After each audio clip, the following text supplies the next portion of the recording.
انسانی نفس کی جو بیماریاں ہیں ان میں ایک بیماری رزق کے معاملے میں اللہ پر یقین کا نہ ہونا۔ رزق کے معاملے میں بے یقین رہنا یہ نفس کی بہت بڑی خرابی ہے۔ امام غزالی رحمۃ اللہ علیہ کی خدمت میں ایک شخص حاضر ہوا، اس نے کہا حضرت میں توبہ کرنا چاہتا ہوں،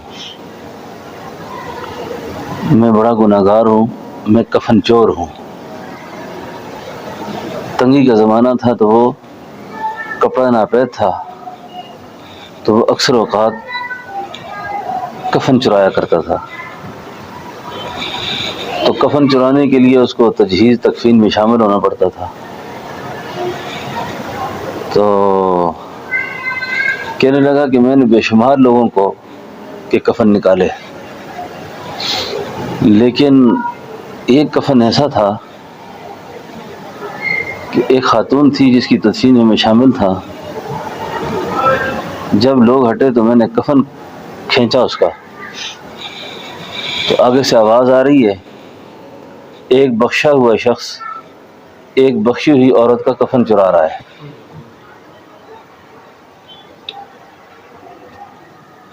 ایک بخشا ہوا انسان ایک بخشی ہوئی عورت کا کیا مطلب اس کا حضرت؟ فرمایا بات یہ ہے کہ نیت تو آپ کی ٹھیک نہیں تھی، لیکن وہ جو خاتون تھی وہ کوئی صاحب مقام تھی۔ بعض میتیں ایسی ہوتی ہیں کہ جن کے جنازوں میں شرکت کی وجہ سے اللہ سارے جنازہ پڑھنے والوں کی مغفرت کر دیتے ہیں۔ اس لیے جنازہ جب بھی کوئی ہو تو اللہ کی رضا کے لیے اس میں شامل ہونا چاہیے۔ کتنے ایسے لوگ ہوتے ہیں جو اللہ کے ہاں ان کا مقام ہوتا ہے اور ان کے جنازے میں شرکت کی وجہ سے اللہ تعالیٰ اس شریک کو بھی معاف کر دیتے ہیں۔ حضرت نے پوچھا کہ آپ یہ بتاؤ کہ مرنے کے بعد تم نے میتوں کو کس حال میں دیکھا؟ اس نے کہا حضرت یہ سوال میں نے آپ سے کرنا تھا۔ اس نے کہا بڑی عجیب بات یہ ہے کہ جب میں ان کو لحد میں قبلے کی طرف لٹاتا تھا، کفن جب نکالتا تھا تو وہ الٹے منہ ہوتے تھے۔ یہ بات مجھے سمجھ نہیں آئی۔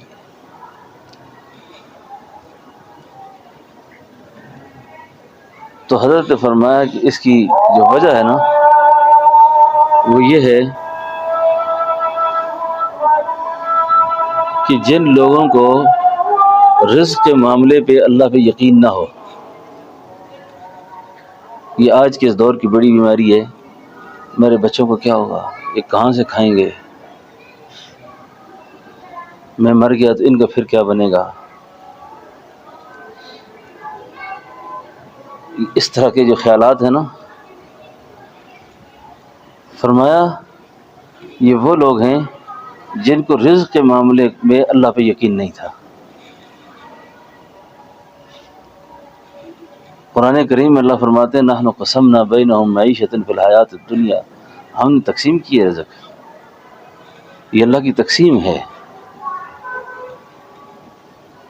تو رزق کا جو معاملہ ہے نا، اس معاملے میں بے یقینی کی کیفیت کا رہنا یہ حال کو متاثر کرتا ہے،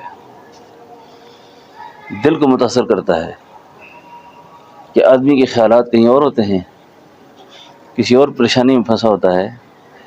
اب یہ وہ معاملہ ہے جو اللہ کے اپنے ہاتھ میں ہے،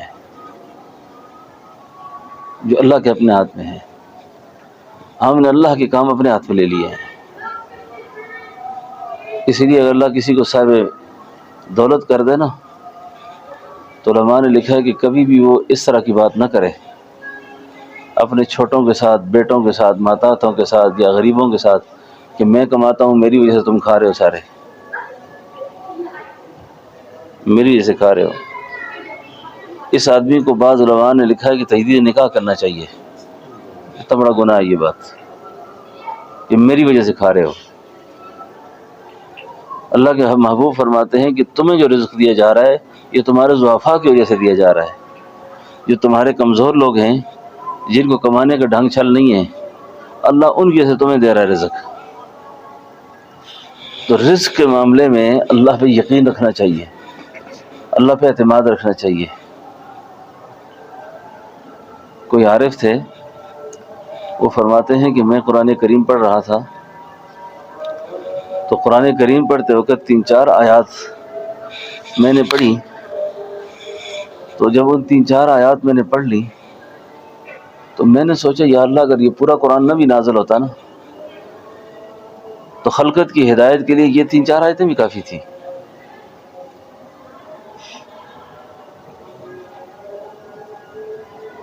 پہلی آیت کہنے لگے جب میں نے یہ پڑھا نا کہ وَمَا مِن دَابَّةٍ فِي الْأَرْضِ إِلَّا عَلَى اللَّهِ رِزْقُهَا، زمین پہ چلنے والا کوئی چوپایا ایسا نہیں ہے، اللہ فرماتے جس کا رزق میرے ذمہ نہ ہو۔ اور یہ ایسی ویسی بات نہیں ہے کہ اللہ نے اپنے بندے کو پال کر دکھایا ہے۔ ان الذین قالوا ربنا اللہ ثم استقاموا، جن لوگوں نے کہا ہمارے رب اللہ ہے، کیسے پالا اللہ نے؟ اب ماں کے پیٹ کے اندر خون جیسی طاقتور غذا دی ہے۔ اللہ کے مظاہر قدرت پہ غور کریں نا، کیا اللہ زمین پہ آنے کے بعد، دنیا میں آنے کے بعد اس کا کام ختم ہو گیا اس کا؟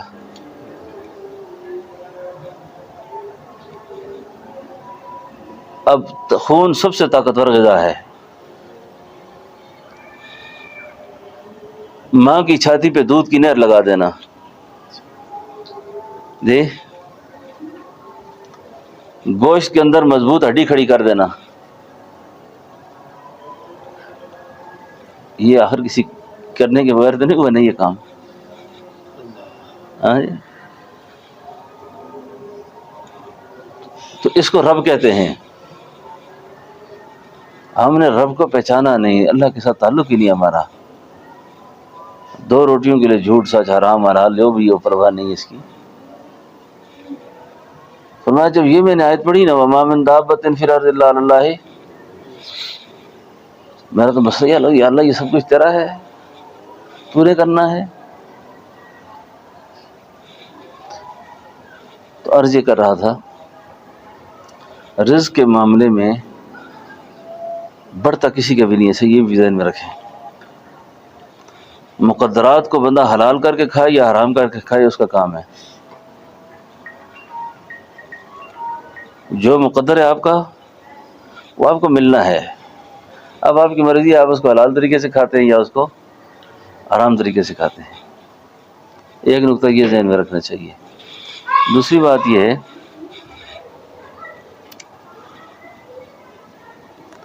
رزق بڑھتا نہیں ہے، مال بڑھتا نہیں ہے، اس میں برکت ہو جاتی ہے، اس میں برکت ہو جاتی ہے، اور برکت کا تعلق شکر سے ہے، برکت کا تعلق شکر سے ہے۔ جس گھر کی عورت نہ شکری ہو، جس گھر کا مرد نہ شکرا ہو، رزق روٹ جاتا ہے اس گھر سے، رزق روٹ جاتا ہے، رزق روٹ جاتا ہے۔ کتابوں میں لکھا ہے کہ سیدنا موسیٰ علیہ السلام جب اللہ سے ملنے جا رہے تھے نا تو ایک فقیر نے راستے میں کہا اللہ تعالیٰ سے کہو یار میرے پاس اتنا رزق ہے، اتنی اشیاء ہیں، اتنے سامان ہیں، نہ میں گن سکتا ہوں نہ سنبھال سکتا ہوں، مجھے اللہ میری جتنی ضرورت ہے اس سے جتنے زیادہ نہ دے مجھے۔ آگے چلے تو ایک آدمی اور ملا، کہنے لگا خدا کو کہو یار میں بھوکا مر رہا ہوں، میرے حصے کا جو رزق ہے جتنا بھی ہے مجھے اکٹھا دے دے، میں کھا پی کے مر جاؤں۔ یہ میرے سے نہیں ہوتا کہ آج سیر دال بھی لی ہے تو کل کچھ بھی نہیں ہے، تو پرسوں چینی ہے تو آج دال نہیں ہے، تو یہ مجھ سے نہیں سمجھ آتی بات۔ دونوں کے حالات اللہ کے سامنے پیش ہوئے۔ جس نے کہا میرے پاس بہت ہے نا، اس کے بارے میں آیا فرمایا اس کو شکر کرنا چھوڑ دے، شکر چھوڑ دے واپس کر دیں گے۔ اور دوسرے کو کے بارے میں کہا اس کو کہو تو شکر کر، واپس آ کے جب کیسا کیا اس نے کہا شکر تو نہیں چھوڑتا، اسی وظیفے سے تو میں کمال سمجھتا ہوں سارا۔ اس نے کہا شکر نہیں چھوڑے گا پھر مال ختم نہیں ہوگا کبھی بھی، اس کی برکت کو کوئی نہیں روک سکتا۔ اور دوسرے سے جب بات کی نا اس نے کہا پہلے خدا نے دیا کیا ہے مجھے؟ اس نے کہا تیری غریبی اب ختم نہیں ہو سکتی کبھی بھی۔ ہر حال کا ایک شکر ہے، ہر حال کا ایک شکر ہے۔ اس شکر کو زیادہ اس نعمت کو بڑھاتا رہے اپنے اوپر. جب یہ شکر کی نعمت بڑھے گی تو اللہ تعالیٰ اس کے رزق کے اسباب حالات کو. اچھا اگر یہ غریب اور تنگ دست ہے، رزق کی وسعت چاہتا ہے، برکت چاہتا ہے، اس کو چاہیے کہ صبح سے اٹھ کے صدقہ کرے گی. آپ کہتے ہیں میرے پاس یہی کچھ نہیں، کیا صدقہ کروں میں؟ اللہ تعالیٰ اس آدمی کو جس کے ہاتھوں سے خیر بٹتی ہو نا، اس گھر پر، اس شخص پر، اس قوم پر، اس شخص کی نسلوں پر بھی تنگی نہیں لاتے جس ہاتھ سے خیر تقسیم ہوتی ہو. اور جو ہاتھ کو روک کے رکھے، حدیث میں آتا ہے کہ صبح کے وقت فرشتہ اٹھ کے اعلان کرتا ہے کہ اللہ، اس شخص نے اپنی مٹھی کھلی رکھی ہے تو اس کی مٹھی کو کھلا کر، اور جس نے مٹھی بند رکھی ہوئی ہے یا اللہ اس کی مٹھی کو تنگ کر. ہمارے رضی صاحب رحمۃ اللہ علیہ کہیں سفر پہ جایا کرتے تھے نا، تو راستے میں کوئی طالب علم آ جاتے نا، طالب علم 5 روپے 10 روپے سب میں تھوڑے تھوڑے تقسیم کرتے. ہمارے یہ پیسہ بہت کام کرتا ہے، یہ پیسے بہت کام کرتے ہیں، بظاہر نظر تو کچھ نہیں آ رہا لیکن کام بہت کرتے ہیں یہ. کیونکہ حدیث میں آتا ہے کہ جس آدمی کی عادت صدقے کی ہو نا، ہدیہ کی ہو، خیرات کی ہو، تو فرمایا یہ جس وقت کسی کو کچھ دے رہا ہوتا ہے نا، اس کا ہاتھ اللہ کے ہاتھوں میں جاتا ہے، اس کا ہاتھ اللہ کے ہاتھوں میں جاتا ہے. ایک بڑے آدمی گزرے ہیں، نام میں پہلے بھی ایک دفعہ بیان کیا تھا، ان کا بڑا عظیم نام ہے. ایک آدمی کو آنکھوں کا بیماری ہو گئی نا، آنکھوں کی بیماری ہو گئی. ان کا نام تھا نصر بن منصور. نصر بن منصور یہ بڑا جوہری تاجر تھا، جوہرات بیچتا تھا، ہیرے بیچتا تھا، بڑا کاروباری تھا. تو ایک آدمی کو نگاہ کی بیماری ہو گئی، اس نے بہت دعا التجا فریاد کی، یا اللہ میری نظر ٹھیک ہو جائے، نظر ٹھیک ہو جائے. اس کو خواب میں رہنمائی ہوئی، رسول اللہ صلی اللہ علیہ وسلم نے فرمایا کہ تو نصر بن منصور کے پاس چلا جا.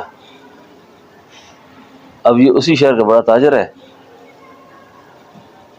یہ خواب میں ہی سوچتا ہے کہ حضور نصر بن منصور، وہ تو آڑتی ہے، تاجر قسم کا آدمی ہے، کہ وہ آپ کو دم کرے گا، اللہ تجھے شفا دیں گے. اب خواب ہے. صبح کو نصر بن منصور کے پاس یہ گیا تو نصر بن منصور جو تھے وہ اپنے اسی طرح سونا رکھ رہا ہے، چاندی بیچ رہا ہے، ہیرے رکھ رہا ہے. وہ مخلوق خدا آ رہی ہے، سودے لے رہی ہے، لے جا رہی ہے. عجیب معاملہ ہے.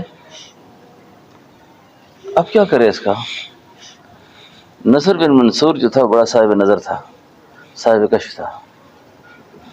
اس کو بلایا، کہا آپ نے یہیں آنا تھا، یہیں آنا تھا، میں آپ کو مسئلہ سمجھتا ہوں، ٹھہر جاؤ تھوڑا. وہ ٹھہر گیا. تھوڑی دیر کے بعد نصر بن منصور نے اس کی آنکھوں پر ہاتھ رکھا اور کچھ دم کیا، اس کو اللہ نے شفا دے دی. اس سے پوچھا حضور یہ کیا معاملہ ہے؟ آپ کاروباری آدمی ہو، دنیا دار آدمی ہو، اور رسائی بارگاہ رسالت تک ہے،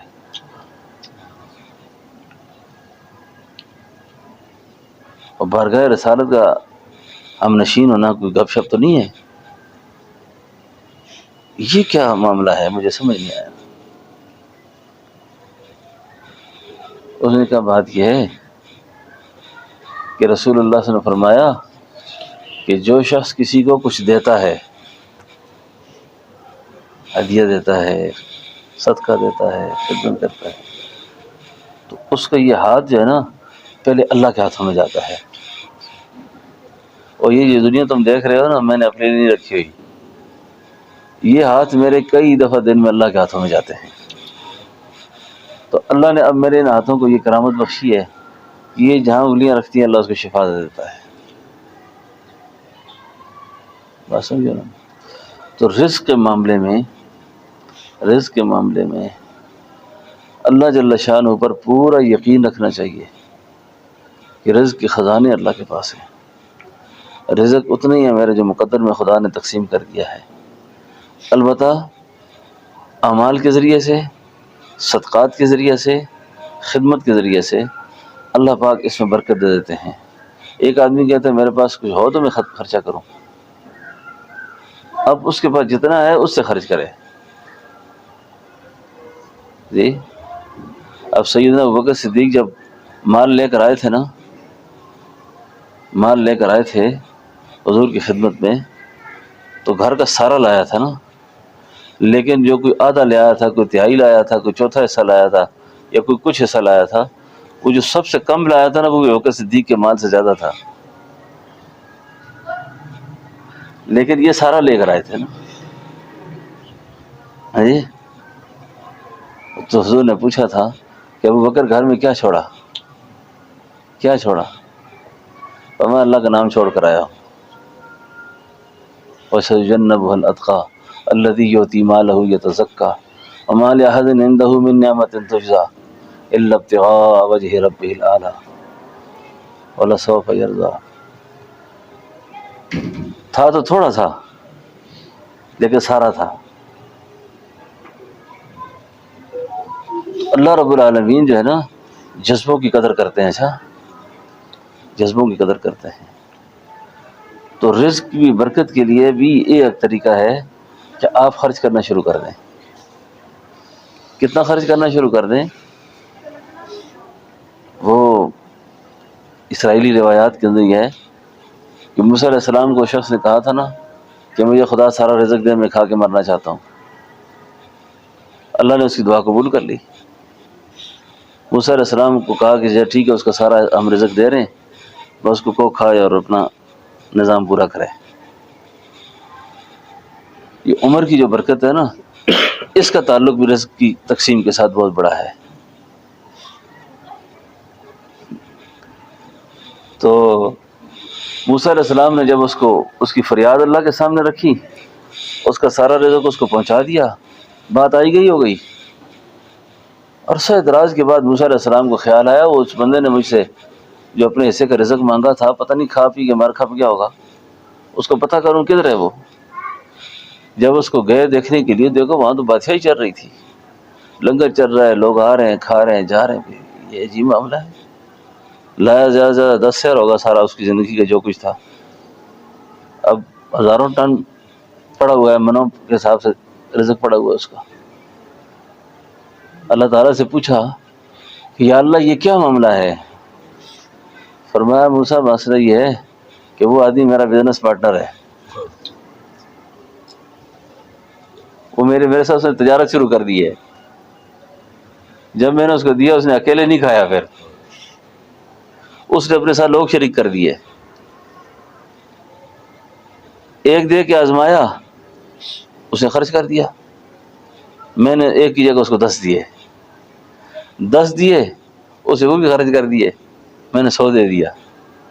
اب 100 دیا وہ بھی خرچ کر دیا، وہ کہتا میں کھا کے مرتا ہوں، اوروں کو بھی کھلا رہا ہے ساتھ، کھاؤ ساتھ جلدی جلدی، جان ختم کرتے ہوئے اپنی ادھر سے، دنیا اچھی نہیں لگتی مجھے۔ اب وہ اوروں کو کھلا رہا ہے ساتھ، اوروں کو کھلانے کی برکت سے اس پہ وسعت کا دروازہ کھل گیا۔ عمر کی برکت کا تعلق بھی رزق کی تقسیم کے ساتھ ہے۔ اس لیے شاہ ابو الحسن خرقانی رحمۃ اللہ علیہ ہمارے جد اعلیٰ جو تھے وہ فرمایا کرتے تھے جس کو جینے کا حق ہے اس کو کھانے کا حق ہے، اور ابو الحسن کے دسترخوان پہ کبھی کسی سے نہیں پوچھا جائے گا کہ تو کافر ہے یا مسلمان ہے، تو کافر ہے یا مسلمان ہے، تجھے جینے کا حق ہے تو کھانے کا حق ہے، ٹھیک ہے نا۔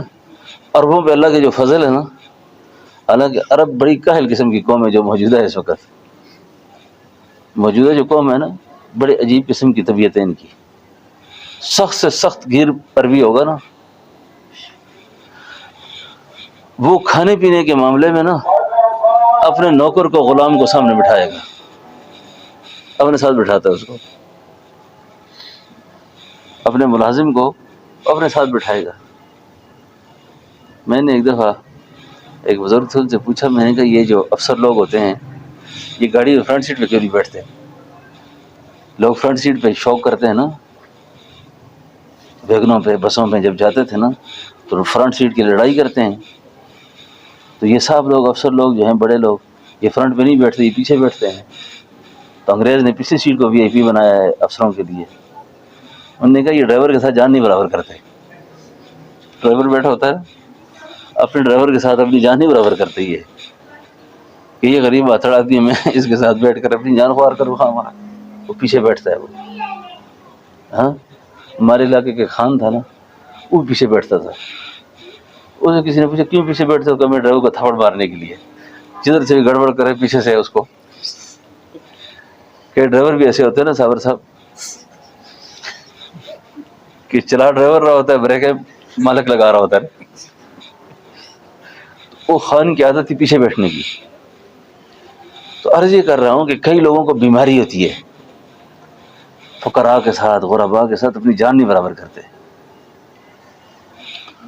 تو اللہ رب العالمین ان پر رزق کے دروازے کھول دیتا ہے، رزق کے دروازے کھولتا ہے. امیر شریعت سید عطا اللہ شاہ بخاری کتنے جلالی قسم کے بزرگ تھے. کہتے ہیں لاہور شہراں والا کے گیٹ کے اوپر بیٹھے ہوئے تھے نا، کھانا کھانے بیٹھے اکیلے تھے مرکز دفتر ختم نبوت میں. اوپر سے دیکھا نیچے ایک بنگی جو ہے نا دھوپ میں گرمی میں لگا ہوا ہے، نالی صاف کر رہا ہے، کچھ کر رہا ہے. یہ شاہ جی اوپر سے نیچے اترے، اس کو اپنے لیے کھانے کے لیے بلایا. اوپر کھانے کے لیے بلایا. بنگی حیران پریشان، اور اس کو جانتا تو تھا غیب میں کہ عطا اللہ شاہ بخاری کو بڑا آدمی ہے، لیکن یہ پتہ نہیں تھا کہ یہ ہے. ہاں تو اس کو دسترخوان میں بٹھایا، جس طرح اس کے عادت تھے، جو ان کی کیفیت ہوتی ہے، اس دسترخوان میں کھانا کھلایا. پوچھتا ہے بعد میں کہ بھائی سائیں تھوڑا تعارف کی ہے نا، کیا ہے آپ کا تعارف کیا ہے؟ کسی نے بتایا یہ شاہ جی ہیں. کلمہ پڑھ کے مسلمان ہو گیا. اس نے کہا ہم جیسے گندے لوگ، ہمیں تو اپنا عیسائی کوئی نہیں پوچھتا کہ یہ چوڑا ہے، یہ ہم تو وہ ہاتھ نہیں ملاتے. تو سیدنا ابراہیم علیہ السلام نے کہا تھا نا، مہمان نواز تھے نا، رزق کی تقسیم بہت کرتے تھے. حدیث میں آتا ہے نا کہ سیدنا عمر رضی اللہ نے پوچھا ایک دن کہ یا نبی اللہ، ابراہیم علیہ السلام کو اللہ نے خلیل اللہ کیوں کہا ہے، خدا کا دوست؟ فرمایا اس لیے کہ لوگوں کو روٹی کھلایا کرتے تھے، اس واسطے خدا کے دوست بنے ہیں. اللہ کے نبی نے فرمایا میں بھی اللہ کا خلیل ہوں، میرے دادا بھی خلیل تھے، میں بھی خلیل ہوں. ابراہیم علیہ السلام کے ساتھ بندہ بیٹھ کے کھانے پہ، ابراہیم علیہ السلام سے کہو بسم اللہ پڑھ. اس نے کہا میں تو خدا کا نام نہیں لیتا، نہیں پڑھتا تو اٹھو چل کسے کدھر سے اٹھ جا. اللہ اکبر. اللہ نے پیغمبر سے فرمایا ابراہیم میں نے ساری زندگی اپنے دسترخوان سے اس کو اٹھایا نہیں ہے، میں نے کبھی اس سے مطالبہ نہیں کیا کہ تو میرا نام لے گا تو پھر رزق دوں گا، نہیں لے گا تو نہیں دوں گا. آج تیرے دسترخوان پہ ایک ہی دن آیا اور تو نے اس کو ہاں. یہ بات الگ ہے. کافر کے ساتھ خدا کا معاملہ الگ ہے. کافر کے ساتھ اللہ کا معاملہ، اس کی دنیا ہی دنیا ہے، آخرت نہیں اس کی. مومن کے رزق کی برکت کا تعلق اس کے اعمال کے ساتھ ہے. پھر آگے اس کی تفصیلات ہیں، ہاتھ دھوئے، بسم اللہ پڑھے، اپنے آگے سے کھائے، دسترخوان پہ کھائے، حلال کا اہتمام کرے، کھانے کے آداب بیان ہوئے، تقسیم کے آداب بیان ہوئے. تو یہ ساری چیزیں جو ہے نا، تو خاص طور پر یہ عرض کرنا تھا کہ رزق کا جو معاملہ ہے، رزق کا معاملہ، گھر مہمان آ جائے اس پہ تنگ نہ ہو. تکلفات سے آدمی پریشان ہوتا ہے نا، تکلف نہ کرے نا، اخلاص کے ساتھ مہمان پر پریشان نہ ہو، مہمان کو برا نہ سمجھے. ایک اللہ والے فرماتے ہیں کہ مجھے اللہ نے کشفن یہ بات سمجھائی کہ میں نے ایک گھر سے دیکھا کہ مہمان نکل رہا تھا، تو مہمان کے پیچھے میں نے دیکھا چمٹیاں تھی، حشرات و ارض تھے، سانپ تھے، بچھو تھے، عجیب عجیب قسم کی مخلوق جا رہی ہے پیچھے. تو مجھے اللہ نے یہ بتایا کہ بھائی یہ اس گھر کی ساری مصیبتیں مہمان روٹی کھا کے ساتھ دے کے چلا گیا، اس گھر کی ساری پریشانیاں اس مہمان کے ساتھ چلی گئی ہیں۔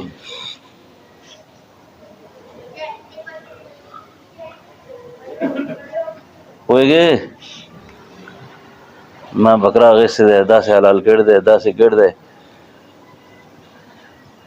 یہ ولید خان لالا نا میرا دوست ہے، یہ ایک دن مجھے کہتا ہے ماں یہ بکرا راوڑ دے گا نا، ایسے ہم نے کاٹا، ایسے پکایا، ایسے کھایا۔ میں نے کہا ہمیں کیسے پتہ چلے گا؟ کیا زیب صاحب، ایسے لایا، ایسے کاٹا، ایسے پکایا۔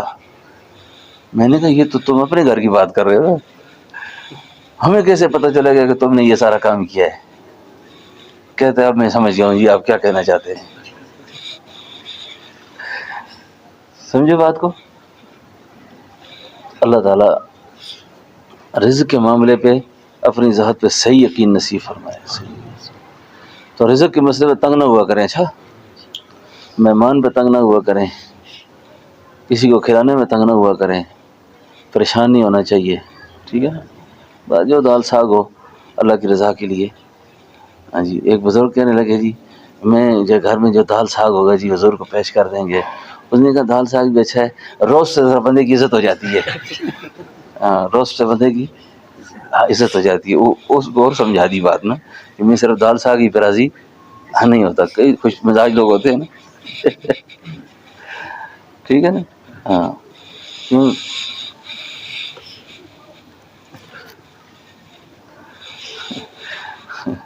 سہیل صاحب سوئے ہوئے تھے، یہ روسٹ کی بات نہیں سنی انہوں نے، ہاں سننے کا پتہ بھی کرنا ہے۔ تو بہرحال یہ اللہ اللہ اللہ صحابہ کو خدا نے بڑی شان دی تھی، بڑی صفات دی تھی۔ یہ باتیں رہ گئی ہیں، کتابوں میں رہ گئی، ہم کیوں عمل نہیں کرتے پتہ نہیں اس پہ۔ مہمان کے آنے پہ کدورت نہ رکھو دل پہ، اچھا کدورت نہ رکھو۔ میرے گھر جب مہمان آتے تھے نا، آنا شروع ہوئے، یہ حلقات وغیرہ ہوتے تھے، تو ہمارے رضی صاحب تشریف لائے تو میرے گھر والوں کو کہا، بڑی خاص بات کی، میرے گھر والوں کو نصیحت کرتے ہوئے فرمایا بچہ ایک قافلے ابوبکر صدیق کے ہیں۔ ہاں یہ قافلے مطلب یہ ہے کہ ہمارا سلسلہ صدیقی ہے، ہمارا سلسلہ صدیق اکبر سخی تھے، اور یہ صدیق اکبر کے مہمان ہیں، یہ اس طریقے سے چلے آئیں گے۔ ابھی آنے والے پہ دل نہیں خفا کرنا کبھی بھی، کوئی 12 بجے رات نکلے گا، کوئی 1 بجے رات نکل آئے گا، کوئی صبح آ جائے گا، تو آپ نے کسی نے نہیں سوچنا ہے کدھر سے آگے اس وقت، ہیں ٹھیک ہے نا؟ تو یہ گھر والوں سے یہ مذاکرہ کیا کرو، اچھا گھر میں اس بات کا بہت مذاکرہ کرو کہ رزق کی تنگی گھر سے ختم کرنی ہے، رزق کی تنگی ختم کرنی ہے تو گھر میں وسعت پیدا کرو، گھر میں وسعت پیدا کرو۔ تو اللہ تعالیٰ ہم سب کو عمل کی توفیق دے۔ تو آپ 2 ساتھی ذکر کے لیے سے آئے ہوئے ہیں، اچھا میں بیت کے کلمات پڑھ لیتا ہوں، آپ میرے ساتھ پڑھ لیں، سارے ساتھی توبہ کر لیں۔